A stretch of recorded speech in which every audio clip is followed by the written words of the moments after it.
you think of it as like getting onto a roller coaster. Like you have to be this tall to get, I've got to be 4 feet tall in order to get onto the roller coaster. You have to be this tall to AI. All that and more on Security Intelligence.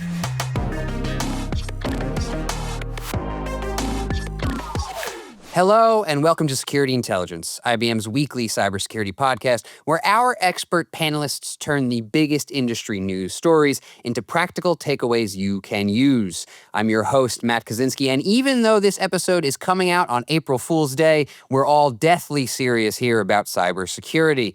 Joining me today, Suja Viswesan, Vice President, Security Products, Dave McGinnis, VP Senior Partner, Global Cyber Threat Management, Jeff Crume, Distinguished Engineer, Master Inventor, Data and AI Security, and our special guest star for the first segment, we've got Jake Lundberg, Field CTO, HashiCorp, joining the pod for the first time. And here's what we're talking about today.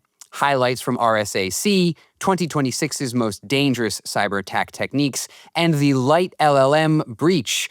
But first, folks, we have to talk about some new agentic AI security frameworks popping up. Our very own Dave McGinnis, who is here with us again today, once said on this show, and it really stuck with me, AI agents are the most helpful insider threats we've ever had. And we see organizations now trying to deal with what it means to secure these very helpful insider threats. Recently, there was an announcement from Okta talking about their own new framework and platform, Okta for AI Agents, which helps to answer some of the questions around these things. And IBM has its own approach, too, with security life cycle management. So we invited Jake on today to kind of walk us through what's going on in this world of agentic AI security, how things are changing and what we can expect. Jake, to start, could you just set a little context for us? What's the market situation right now? Well, to be honest, I think there's a lot of confusion as to what to do these days. There are a lot of different AI tools. There's a lot of kind of vibe coding across the board. And one of the sort of dangerous things that we see with our highly regulated industries is that these agents have the ability to do things that we're not necessarily expecting. They're extremely creative. And if you just hand them identities to go across your entire state, it's highly likely that they're going to go off in areas that you're not expecting. And so a lot of asks that we're getting from our customers is how we isolate those agentic workflows. A lot of the assumptions that we would use non-human identities to be able to pass on to these agentic workloads. And it's just not working for folks because they're getting far-ranging access. And one of the other more dangerous things I think that we're noticing is that not everybody has the ability to move to very short-lived credentialing management because they haven't actually gotten their secrets in check in the first place, right? So you think about the fact that we have lots of unmanaged identities. I joke, I'm a systems guy. I joke that I probably have access to any number of systems that I had access to over the last 30 years. And it's probably true. I don't want to go out there and test that theory, but the fact that people just have lots of unmanaged identities, it's very difficult for them to move to replace those identities either through rotation or just-in-time credentials. And now we've added in the capabilities for people to take our wide-scoped identities from all of our previous jobs, potentially at the same company, right? So I have different roles here at HashiCorp and IBM over the years, and all of those roles have a varying level of authorization across our boundaries. How do I make sure that I don't leak some of my authorizations from my previous roles into both my agentic workflows as well as into those non-human identities in which we're managing? And so it's a very scary area for a lot of folks. I think most folks are kind of taking a let's be as conservative as possible approach. As soon as you get toward the top, towards your financial industries and highly regulated industries, they're being a lot more conservative. And then you have other folks that are just like, they're YOLOing it. We just go out and just do whatever you can. Get this thing off the ground as quickly as possible. And what's fascinating about it is it looks a lot like what cloud looked like once folks realized what like Netflix and the riots and all the rest of those folks were doing in the cloud. They just went full into cloud. You heard the policies where it's like now, CIOs and CTOs are like cloud first, everything. And they didn't really have a really good handle around security and cost-based measurements. And we're seeing the same thing in AI when it comes to identity or overall workflows. So I'll just pause there. That's kind of, some of the major trends that I'm seeing. But I think we're building a fairly interesting portfolio and not just around identity. And I'm happy to dig into that if you want to hear some thoughts in that area. Absolutely. We're definitely going to move into that. But before we do, I also wanted to kind of follow up on something you brought up, which is that one of the challenges with these agentic identities is that you can't just port over human-based, identity and access management or like regular non-human identity management, that they offer a kind of different sort of threat or a different kind of model. I was hoping you could elaborate on what it is about these identities that makes it so you can't just simply stick them in pre-existing frameworks. What's going on there? Well, I think it goes back to what I was talking about before. I think that there's two parts to this. One is that not everybody has a great handle on the scope of their identities from an authorization boundary in the first place. So that's number one. And two is the timing mechanisms for how it is that we manage both the authentication piece of it. How do I attest that those identities should be doing what they're doing? Because there's two different channels. One, it's a human-based, sort of workflow kickoff. Jake needs to go off and, run an accounting app. And so I kind of pass through that data to those identities. Well, how do I both attest that Jake is the one who sort of asked for those things? And then how do I reduce the boundaries of what my identity can do just for that particular domain space? So, I have lots of other jobs that I do. How do I make sure that any one of those job-specific identities don't inherit, my capabilities? And then third, how do I audit those things to show the difference between my request and what it is that I've kicked off, as well as what it is that those agents have done, and be able to both attest as well as audit those capabilities as well, and isolate them from basically being able to kick off other areas. And this is where the creativity stuff is really scaring our financial customers, is the fact that, like, what if that agent just figures out a creative way of asking another agent to like do another job for it and says, hey, you know what, I'm trying to get a job done. In order for me to, satisfy gradient descent to the maximum way possible, I'll just have another agent go off and do this work for me because I have the capabilities of asking those things. I potentially have the ability to reach out to those particular agents because a lot of folks aren't putting the isolation of the workloads into the workflows themselves. And so fundamentally, I think there's two issues. One, it's identity, and two, it's the isolation of those workflows themselves. And I think that's the piece that most people aren't thinking about. How do I ring fence not just the identity, but the scope and how those agents run and how it is that I allow them to live and die for the workloads that they need? Absolutely. Yeah, there's this phrase I've seen come up, self-escalating privilege chains, right? And I feel like that's what you're kind of referencing there, is like you have one agent who maybe figures out a way to get in touch with another agent and another agent and another agent, and then it's just this chain. So the blast radius is almost infinite, right? So we've covered kind of what the issue is. Let's pivot to talking a little bit about what we do about it. And I know there's this model that IBM and HashiCorp have of security lifecycle management. Can you lay out for us real quick, what exactly does that mean? What are we talking about there? Yeah, so I think it's a couple different layers. One is how it is that I attest the human-based side of things. And so within our portfolio, we have Verify that can help with kind of vending out the human-based side of it. And then from the HashiCorp portfolio, we have our HashiCorp Vault, which is very focused on those 9 human identity type of workloads, as well as the ability to vend out agent-based identities. And so that combination of being able to pass off from those human-based workflows, as well as to do just-in-time credentials with something like Vault, is kind of the basis of that. But we've really extended it off into some other areas as well. So if you look at a tool like Vault Identity Protect, with the capability of ensuring those network streams are only doing the jobs that they say from an identity perspective, so we can inspect into those things. And on the kind of left-hand side is Vault Radar product, we can actually go out and find those unmanaged identities, remediate them into Vault, and allow for this kind of end-to-end workflow. How do I show for human-based identity workflows? How do I have very laser-like just-in-time identities for non-human or agentic-based workflows? And then how do I verify on both sides that these things are working? There's some other implications in there as well, such as like code scanning, making sure that people just aren't putting API keys. So you talked about this library hack that came up. And so one of the biggest issues that people had is they've got local-based API keys, and these libraries can go out, sniff those things, and then return them to the bad actors on the back end. So, there's even code protection capabilities for us to make sure that you just don't put those things in your code base to begin with, so that you can't dump them out of your Git or GitHub systems, or, sort of insert your VCS systems here. So again, kind of holistically end-to-end on the identity side of things, how we manage that. Absolutely. So, if I'm a sort of part of an organization that is staring down this challenge today, right, and trying to think about how do I go about securing my AI agents, Where do I start? What do you think is like the first thing I got to approach? How do I get into this problem and start tackling it? Any thoughts there? Yeah, absolutely. And I think this is where in a bit of inspection as to how your overall identities are used today. So like take the agentic stuff off the table and just think about the fact of how it is that you manage all of your just even like non-human identities or the human-based identities to one, make sure that they're all managed and they're not sitting out in a code base somewhere in your VCS systems, in your chat systems, on your file systems. You need to get all that stuff off from those things. That's the first step. And the next step is how do you transition from having static-based credentials that are long-lived to something that's a little bit shorter? And so the first kind of step in that area is like, how do I do rotation-based credentials? And then how do you move to more dynamic just-in-time credentials where those credentials are only created in my target data sources when I request them with the authorization boundaries that are needed, and then they expire either at a session-based or some time-based system.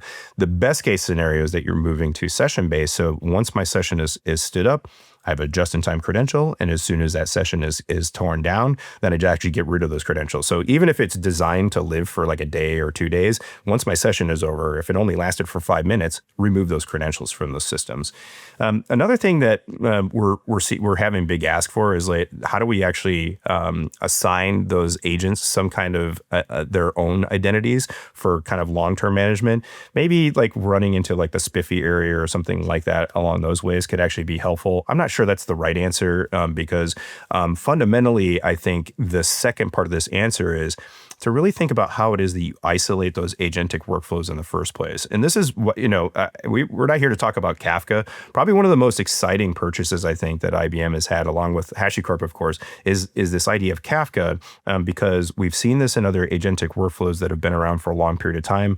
I come from the ad tech industry, and like one of the more interesting patterns that I'm seeing emerge is the fact that we use a messaging layer to be able to only allow agents to see things that are within their scope of context, and they absolutely don't get to call by other agents. And so think of like Kafka as almost like another element of the partitioning layer to basically allow an agent to watch for the work that it's supposed to be doing, and it can't be called by other agents.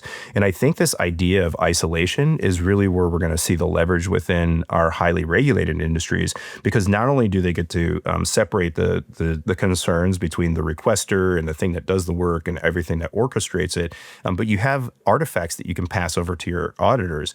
And nobody's talking about like compliance in the security yet. We're worried about security, but I think like compliance is really where things are going to make a big difference. How do I separate those workloads out? But if you're looking from an identity perspective, where to start first, one, find all the stuff that you're not managing today.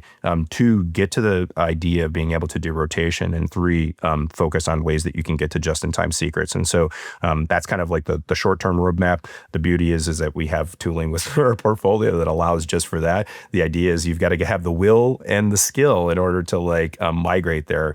We have the tooling. It's now just working on your people to actually affect this change. And the last piece I'll say is like, you think of it as like getting onto a roller coaster. Like you have to be this tall to get, I've got to be 4 feet tall in order to get onto the roller coaster.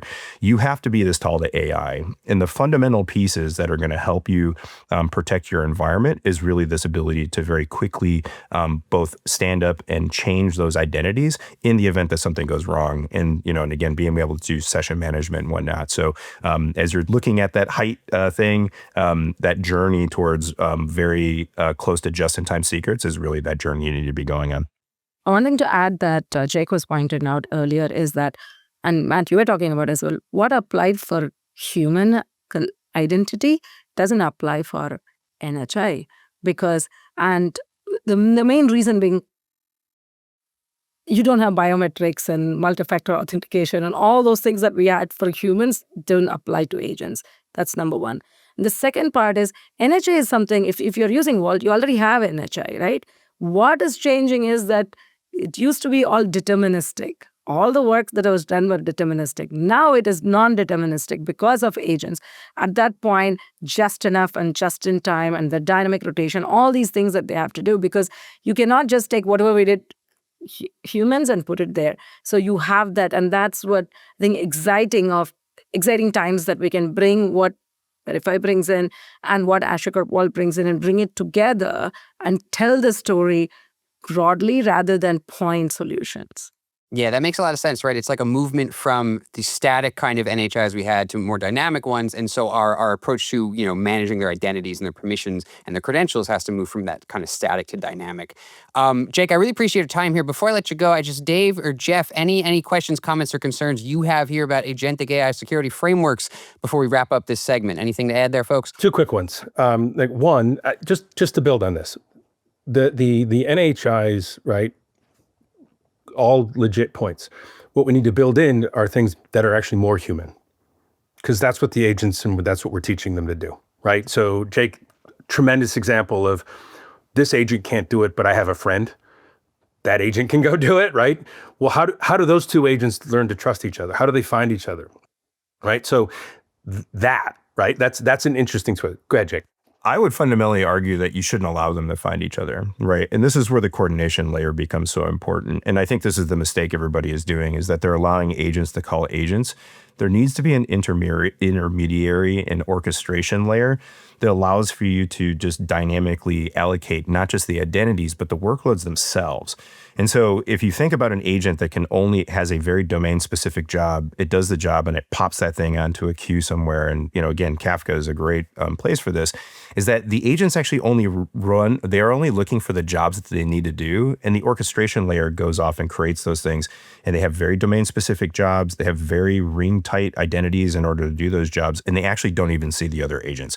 I think that's probably going to be the biggest leap that we're going to see coming forward, is a separation of duties and concerns. And so it's not just identity, it's the ability to do dynamic based workflow. I fundamentally think it's both things. It's not just the identity piece of the matter.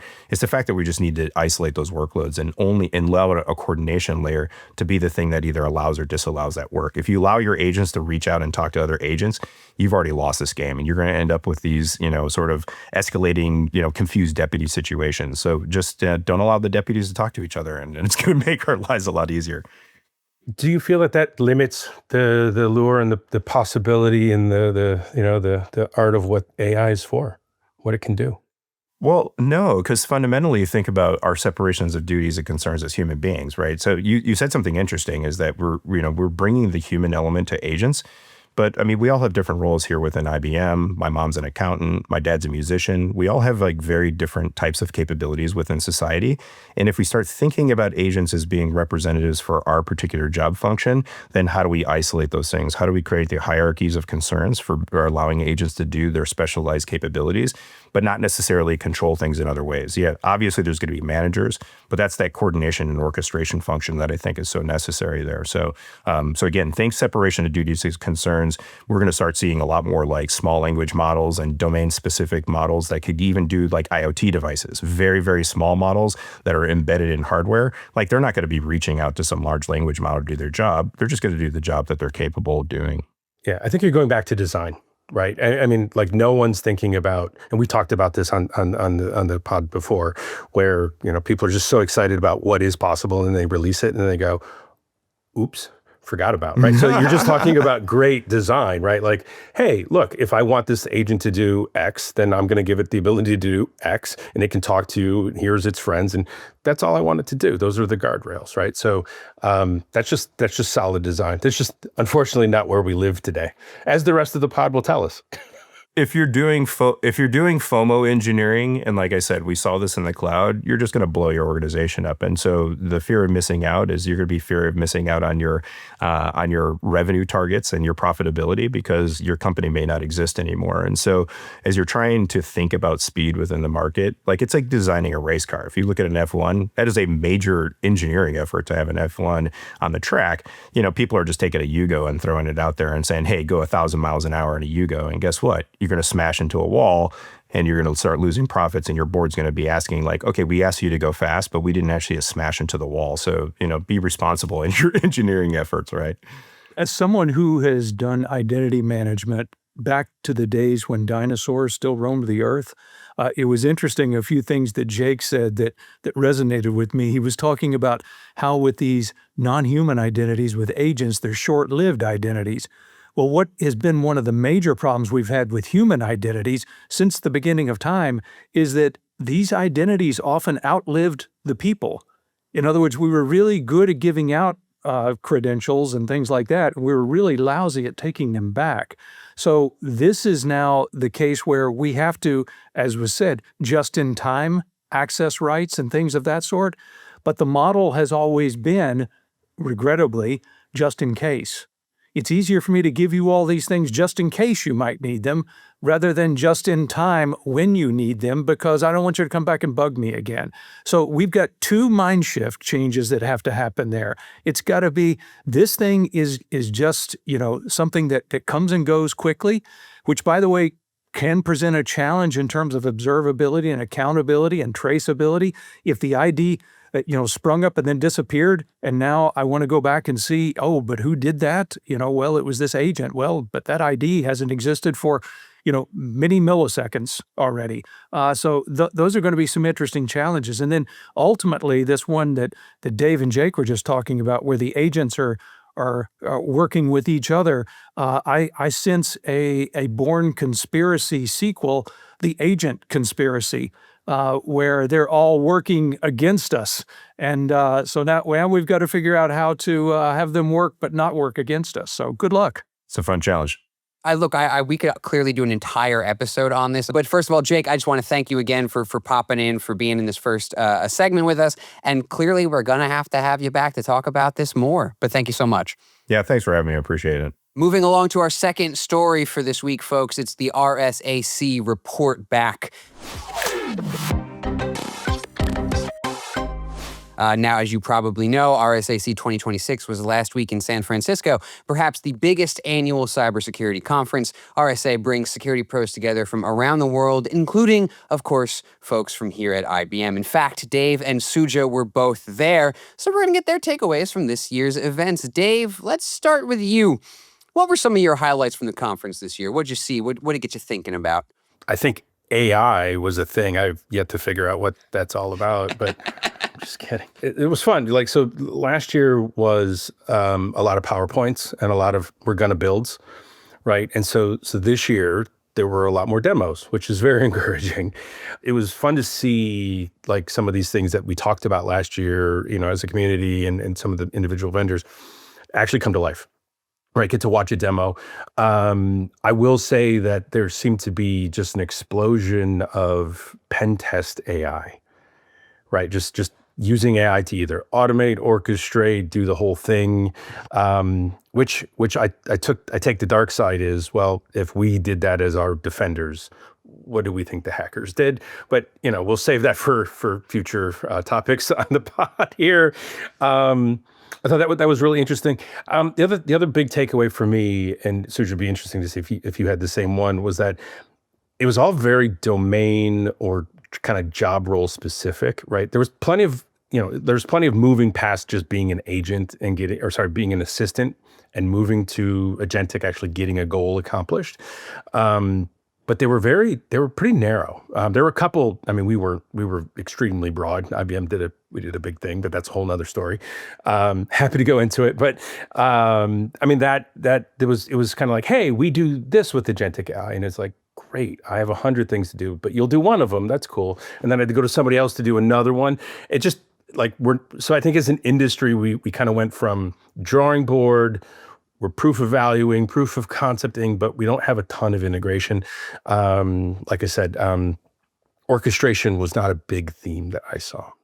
That's interesting because I feel like I have been, independently of that, hearing a lot more about people. It even came up in that previous segment with Jake, people talking about a lot of small models doing things instead of one big one, right? And this whole idea of a multi-model environment, multi-model future. So maybe that's where things are trending. I don't know. But it's interesting to see, like you said, Dave, things go from ideas to now we're starting to build some things. Maybe we haven't fully figured out how they all fit together, but we're building some things out. Suja, how about you? What did you see? Is it, you see what Dave saw, you see some other things, what's going on? The one thing, the excitement was real because it was, I think the crowd was the excitement was almost a pre-pandemic level, if you will. So that was really good. And it was not just AI, it was all agentic AI. That is the upgrade. AI got upgraded to agentic AI. And I agree with Dave, there were a lot of point solutions, right? Very few vendors were able to talk about the story of end-to-end, where do you start? I think we were talking about Jake earlier on that, hey, how do I tackle this problem from end to end? There is a lot of point solutions. We need to get to a place where we are bringing things together. That is going to be the biggest thing for me was as I was watching over vendor after vendor. Jeff, kind of sitting here as somebody like me who was not there, how does this all sound to you? Does this accord with what you're also seeing in the world out there when it comes to AI and developments? What's your take? Yeah, sure.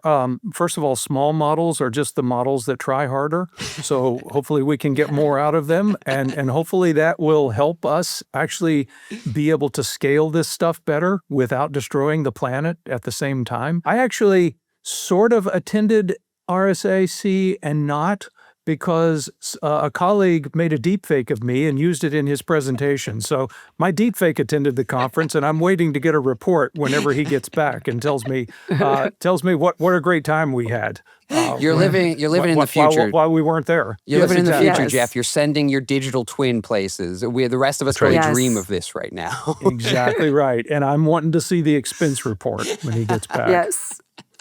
But Dave, to circle back around, as you kind of walked away from RSA this year, was there any particular, questions or thoughts on your mind that you're really thinking about, really looking forward to seeing how things play out going forward? How you feeling there?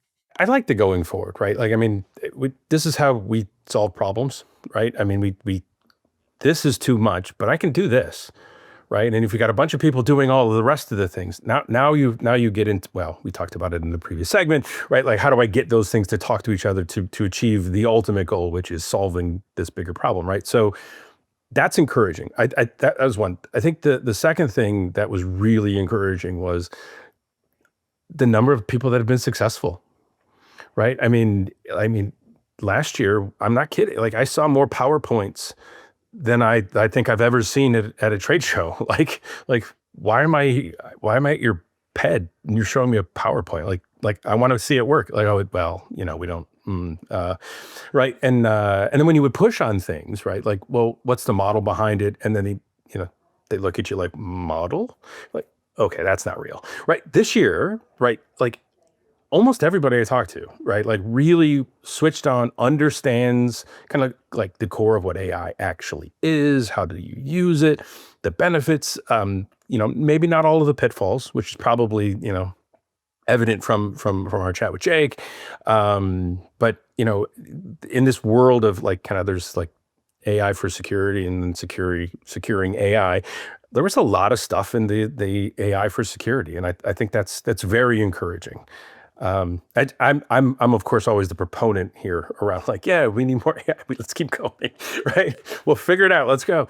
So I think that's probably it. Like, just we went from a handful of things in demos last year to literally the entire Moscone Center. Both sides seem to have some really interesting ideas, a lot of repetition, but that's good, right? Suja, to close out this segment, just your thoughts, looking forward after you leave RSA this year. What are you excited about? What are you looking forward to coming down the pipeline? How do you think things are going to go? See, for me as a builder of these products, I'm excited about that. Or I was like, okay, the strategy is right. We need to be thinking end to end. These point solutions are great. How do I augment? How do I complement? And then go from there. So that was really validating for me. The other part, which was, getting out of the AI for a second, there were a lot of conversation about, for me, on the post-quantum cryptography as well. Something that was just happening at a board level or something. Now there was much more real. I met some other vendors who were working on it, and then we have had conversation. For me, now we are getting ready for that, and it's top of mind for highly regulated industries that they are like, how do I start working on it? Because until Q-Day it seems looming much closer than what it is. So that was also very exciting for me to be looking forward to. Absolutely. And what, that confirmed, it calls to mind for me, Jeff, I remember when we did the year-end episode back in December, you had said that you think quantum is going to become a thing people start really putting into practice and talking about this year. Yes. Seems like Suja's got evidence that you may have been right with that prediction, my friend. So you might have been on the money there. They say even a blind squirrel finds a nut every once in a while. So On that note, folks, let's move on to another story that also has to do with RSAC this year. I'm talking about SANS list of the 2026's most dangerous attack techniques. So every year at the conference, SANS releases its list of the year's biggest, most dangerous attack techniques, and they did it again this year. Now, I have to be honest, calling these attack techniques feels a little weird. I feel like it's not quite the right thing to call them. It feels more like they're like big trends. But point is, they call them the biggest attack techniques, and what they've kind of zeroed in on for 2026 are AI-generated 0 days, supply chain attacks, OT complexity, irresponsible AI use, and the race to autonomous defense. To start with some just initial reactions to this list, I'll throw to you first, Jeff. What's your take there? Looking at this list, how does it feel to you? You think they're on the money? Is there anything you'd change? How do you feel? Yeah, I like the list, and I agree with your characterization. These are more like categories than they are techniques, because I would think techniques would be the things under the categories, the way you go about doing. And of course, their number one was about dealing with 0 days, which are always super scary. The only quibble I guess I would have with it is what they had as number 5 was one where they're talking about the race to autonomous defense. I think I would move that one up. When we're starting to talk about autonomy, well, then we're talking about agents and the need for, it's my AI versus your AI, good AI, bad AI, and who's going to win that. I think that I would bump that up a little higher, because I think the bad guys are now starting to take the lead in terms of their ability to use agents to do bad stuff. And that level of autonomy means the barrier to entry for them is lower than it's ever been, and it's easier to attack. I think another thing they mentioned on their number 2 was about supply chain risks. And, we've always said the human was the weakest link. Well, now maybe it's the human that's in your supply chain. So the organization you trusted, who trusted someone else who had an employee who is now the weakest link. And, security is all about visibility and control. We can't secure what we can't see, and I can't see that far downstream. So my supply chain is inextricably tied together as this global house of cards. And we've got to make sure that every single one of those is able to stand up any weak points, and the whole thing falls. For me, the AI part of it, as we're talking about, right? Like where we are thinking about these agents, what are they going to do? It's at the end of the day, it accelerates whatever the human wants, right? If you do dumb things, it accelerates. If you do great things, it accelerates. So that is why it becomes zero vulnerability, and all those become a problem if you don't know what you're doing. And then if you're using AI, that contributes to a lot of problems than anything else. And the second, when you're talking about, hey, the bad actors that are using AI, the bad actors don't have rules. The good actors are talking about guardrails, what I should do, how do I make it. The bad actors have no rules. So that's always, they're going to accelerate much faster on that. And in this case, the speed is of the essence. So that's why we are always in the catch-up mode. Yeah, so you're suggesting that the bad guys don't have guardrails in their AI? Believe it or not, I don't think they're releasing their own frameworks for agentic AI security or having long podcast discussions about it. But no, But seriously, it's why they can move faster than we can. Exactly, and you both have kind of. I want to get into this, and we will in a minute. But you both identified this autonomous defense kind of trend, and what it means to kind of compete. And I think that SANS has some interesting ideas about how we compete. We'll get to that in a second. But first, I did want to, Dave. I wanted to specifically ask you about the very first thing that comes up in this list is 0 days, and specifically kind of SANS, position here is that AI has made it easier for anyone of any skill level to find and weaponize 0-day flaws. Do you think that's accurate? Do you think that's where we're at? How do you feel about that? The answer is, yeah, you do not need to write code to build applications. You don't need to write code to exploit a vulnerability. You don't need to have that skill anymore, right? So Jeff made a comment like it lowers the barrier to entry.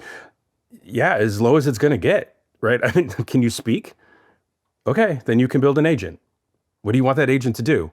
I don't know, whatever just came out of my mouth next, right? So like the barrier to entry will never be lower, right? At least I can't imagine, unless it gets into my thoughts and start Well, that's a terrifying thought. But like I just thought it, and the app appeared. It was weird. It's coming, isn't it, Jeff? Yeah, it is. It is. We're It already is, there. it is. All right, It's good. it's like the Chipotle customer support agent writing code, right? Yeah. It's like how they, I mean, this happened last week. Right? It's not even security. Like that's what I meant by when I said it is as good. Yes, it has brought the barrier to entry very low, but it's only as good as the person who is creating it, or as bad as the person who is creating it as well. That's why it's a very challenging thing as we think through that. I did a video that's on the IBM Technology channel on what is the most important programming language for the era of AI. And I'll tell you, the spoiler alert, it's not Python, it's not Java, it's not C. It's the language you've been speaking since your birth. It's natural language. So we invented programming languages because we had this problem that computers could not understand our intent. So we had to convert our intent into instructions that we call code, and then the computer could take code and turn that instructions into results. Now with generative AI, to a great extent, we can skip the middleman. We can go straight from intent to results. So in some cases, that's because it's generating the code for us. In some cases, it'll just skip that step entirely. And that means, hack doesn't necessarily mean create a 0-day code vulnerability. It could be a 0-day in some other sort of semantic sense in an altered universe that we haven't quite yet figured out yet. But that's where I think it's headed. No, what I have hope for is that even though the natural language we communicate is, we are not very good at communicating. That is what helping us, I believe. Because think about how we are using a co-pilot or a version of whatever you have for your email. You have to tell it 15 times before it gets what you want, right? Reduce this email. You're negotiating with AI to get what you want. So because that clearly proves that our communication is not as great, so we have some ways to go. That is what is deterring us from getting too crazy. So I thank God for that. I think that's a time-bound statement, though, Suja. I agree with you, yes, but absolutely. I have a feeling, right? Whatever time we can get, man, until we get our defenses up. Maybe it buys us a little time we need. I see what you're saying, But Dave, yes. I know you had something you wanted to add in there. It underscores, actually, I think Jeff made it, the point a little bit earlier. So just making it again, right? Like no one's disagreeing that we're not going to have more 0 days. Okay, so let's make it the obvious number one on the list, right? Why is autonomous defense so far down? It should have been 0 on your list. It should have been your number 0 list, it's for your 0 days. It's the only way to get around, right? Like, oh, I recognize that this thing is doing something bad, and at a minimum, I'll quarantine it, right? If not, stop it outright, right? Like that has to happen. That has to happen because your attack surface today is yes. Does it exist? Then I can attack it. More dangerous than a 0 day is a 0 click. Something where the user doesn't even have to do anything. And why would it be 0 click? Well, because the agent did it all for the attacker. In other words, they compromised the agent, hijacked the agent, and it did everything. So the user, we can't train a user not to click on something that they never clicked on in the first place. So we got 0 days. We also got 0 clicks, and 0 clicks will be what the agents take advantage of. Right. And you live in a world where you can tell the agent that this is your goal. It didn't go build me a hat. No, I want that. Whatever it is, I want that payroll list. And a silly example, right? But go get it for me. Figure it out, right? And in models that don't have guardrails that are allowed to go do crazy things, I didn't tell it to go exploit a vulnerability, to go make one up, to make a 0 day. Go use what you can find, make another one. I don't really care. I've told you to go do what I want. It's goal oriented, right? So you didn't tell it not to rob a bank in the process of gaining Fantastic. funds in order to do Yes. the exploitation that you asked for. So that's on you. We've all kind of talked about how important this autonomous defense angle is. And so I want to, before we close out the segment, I want to bring up the idea that kind of Rob Lee from the SANS Institute posits in terms of like, how do we build it, right? Because as you've all pointed out, look, the attackers are doing their own thing. They don't have guardrails. They can move much faster than we can. So here's kind of Rob Lee's take, and this is very interesting to me, is to call for a massive hackathon, basically, to build out Protocol SIFT, which is like an open source initiative that SANS has, to kind of bring AI into the SANS investigative forensic toolkit. So Lee compared the effort to what happened with OpenClaw, right? He said if they could do 250,000 lines of code on GitHub in 16 days, think about what we could do if we do like an open source hackathon for autonomous defenders.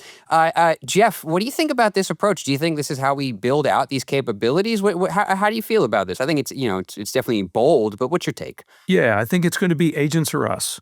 A lot of people trying to build a lot of agents to do a lot of different things. Some of them will be good. Some of them will be absolute AI slop. And the wonders of all of this are that we can create all of these at the speed of light, and we can generate so many of them. And the hard thing will be trying to sort out which ones will be useful and which ones won't, which ones will backfire on us because we didn't think all the way through the unintended consequences of this. We thought it was going to guard us. We didn't realize it was going to turn the gun back on us in the process. So these are going to be the big challenges. And interestingly, I think it's not going to only be humans trying to solve this problem. I think we will try to create special purpose AIs to help evaluate the other AIs. And then we'll need an AI to watch the AI that's watching the AI, and now we end up with a recursive problem, but I can't solve that part. We can't, unfortunately, not here anyway. I do have to move us along, though. But again, this is like, we could do an entire episode on this, but I do have to move us along to our next story here, folks. Talking about the LiteLLM breach. I'm sure you've all heard about this by now. TeamPCP, the cybercrime gang responsible for a number of high-profile supply chain breaches, recently compromised the extremely popular LiteLLM Python package, distributing infostealers to hundreds of thousands of devices. That's what they claim. We don't know for sure how many they hit, but they say we hit hundreds of thousands of people before it was discovered. Ender Labs discovered the breach. They found out the TeamPCP published malicious versions of LiteLLM 1.82.7 and 1.82.8. Those versions have since been pulled down, and people have been encouraged to roll back if they were using them. But this caused quite a stir. And in fact, Andrej Karpathy, the founding member, one of the founding members of OpenAI, commented on this on Twitter. He called it a software horror story. And this is a quote from his tweet. Supply chain attacks like this are basically the scariest thing imaginable in modern software. Every time you install any dependency, you could be pulling in a poison package anywhere deep inside its entire dependency tree. Classical software engineering would have you believe that dependencies are good, but in my opinion, this has to be reevaluated, and it's why I've been growing so averse to them, preferring to use LLMs to yoink functionality when it's simple enough and possible. Dave, what's your take on this idea of like, okay, it's time to get rid of dependencies entirely? Like, I don't know, that seems kind of crazy to me, but what's your thought here on this? How do you feel about that? I'm gonna defer to Jensen on this one, right? Because I think in his keynote for NVIDIA, was it 2 weeks ago now, 10 days, whatever it was, he likened agents, and specifically he was going around his launch of NemoClaw, but he likened it to Linux, open source, and all of those challenges. If I rewind the vid here and just put Linux in front of that and open source, would you have asked a different question? I mean, it's a fair point. I don't think so, right? And so because I'm doing nothing but shared distributions and these different things, right? And now you rely on who, right, to build up the level of trust, right? And so with Linux, we use open source, there's communities, there's caretakers, there's all these sorts of different things, right? And I thought it was a great parallel. I just wish I had thought of it, right? I mean, I was like, dang it. To me, like what you're asking is we could have asked the exact same thing about, the myriad number of Linux distributions that are out there, right? Well, how do I trust that? Am I never going to pull packages in? But if I tie this back, just to layer it on, like this actually goes all the way back to Jake in our first topic, right? Where you have multi-agentic systems and should those agents be allowed to talk to each other? How is that any different? It's not. It's all about trust. I'm channeling our friend and colleague Nick, who is such a huge fan of open source. I say that just to gig him because he's not. But that is, in fact, what we're looking at here. There's been a sort of, I'm not against open source by any means, so I hope no one interprets it this way, but there's been a naive approach to it saying that because it's open source, it's necessarily more secure. It's inherently more secure. And that's just not the case.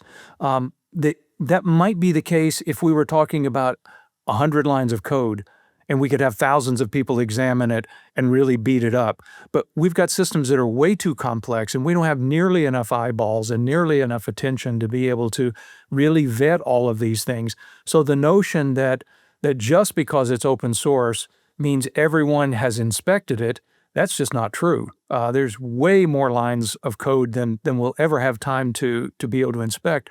And this is one of those things. I don't think we can stuff this genie back in the bottle, where our programming models and the way that we do things are dependent on these dependencies. You know, we need other stuff.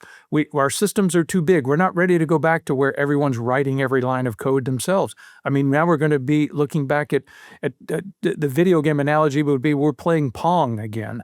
And I don't think, you know, in an era where people have seen what computer graphics can be, Pong is going to be, acceptable to folks.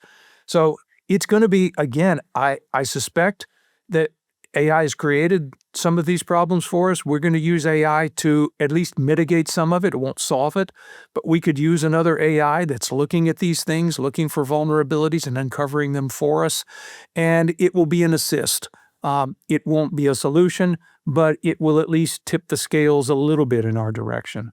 Absolutely. Jeff, you kind of gestured there towards the massive complexity of these systems. And this is one of those breaches that really is kind of the result of that complexity in a sense. And by that, I mean the way that TeamPCP got into LiteLLM in the first place was first they compromised the Trivy security scanner. And LiteLLM uses that scanner just in their CI/CD pipelines. So they get in there, they get the credentials from that. It gets them into LiteLLM. They can, put infostealers and stuff. So it really shows you how it one breach, one place reverberates throughout all of these areas, right? And Suja, I was wondering, what you could kind of, looking at this situation, what does it kind of bring to mind for you about the criticality of software supply chain security today, especially in this AI, enabled driven world as we've been talking about? What's your thought there? For playing around things, great, open source, whatever you want to download, you play around. That's a very different thing once you get into the production part of it, right? It's like, I think it's along what Jeff's talked about earlier. Just because it's in a Play Store or a App Store, just because it's blessed and it's there in the App Store doesn't mean that you should download into your phone and start doing stuff. Okay, you need to go and then vet it. Same thing with open source. That is why there are a lot of companies who are built around the open source to make sure that they are certified, make sure that it is there, and then giving it to you for production. That's the most important thing. Yes, Dave, you talked about Linux, or we talk about there is Red Hat, there is HashiCorp, there is Confluent, there is enough companies, Databricks, there are enough companies that surround themselves around open source to make sure that they are vetting the dependencies, they're vetting everything else, and then making it production enterprise grade for people to use. Is every company is going to make a mistake? It's possible. I'm not saying that because it's at the end of the day, there is always challenges, but you need somebody to stand by it so that to help you to navigate through that as an enterprise. Because if I'm thinking about my own personal needs, I want to make sure the healthcare, the financial institutions where I put my money in are doing the due diligence before they do just pick something off the shelf and start using it. That brings us to the end of the show for today here, folks. I want to thank our panelists, Suja and Dave and Jeff and Jake. Thank you to the viewers and the listeners. Please subscribe to Security Intelligence wherever podcasts are found. Stay safe out there and check out our latest bonus episode where frequent guest Austin Zeisel makes the case for rehabilitating cryptocurrency's bad rap.